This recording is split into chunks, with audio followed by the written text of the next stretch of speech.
When I was there back in April, I only visited JFK, and of course, it was on personal matters that I visited JFK. But what I saw was disheartening, and not necessarily to criticize, but to encourage that we can build what we have.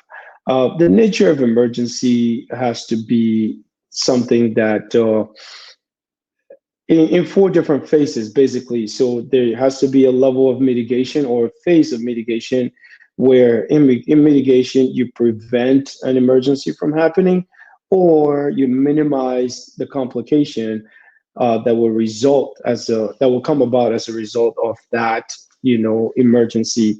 The second part is just being prepared for it and having the ability or having the capacity to handle that emergency. Be prepared, knowing exactly like what's going to come. For example, are we prepared to address burns? Are we prepared to address flood victims, drowning victims? Are we prepared to address those things when they come about?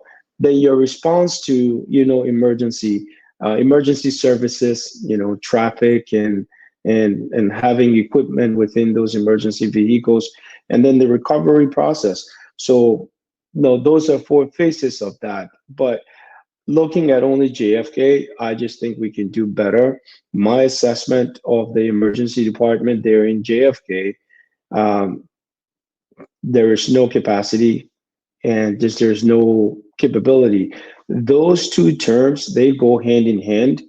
And to have the capacity, meaning you have to have the resources, you have to have the facility, and you have to have the equipment that you need to be able to, you know, run the emergency department. Then your capability is where you have the ability to utilize the resources that you have. So without having capacity, it's hard to be capable of handling, those things. So in general, I'll say we can do better. We just have to use, some of the resources that we have as Liberians, which will include people like me with the experience, the knowledge, education, and all that to help in building capacity and capability there in Liberia.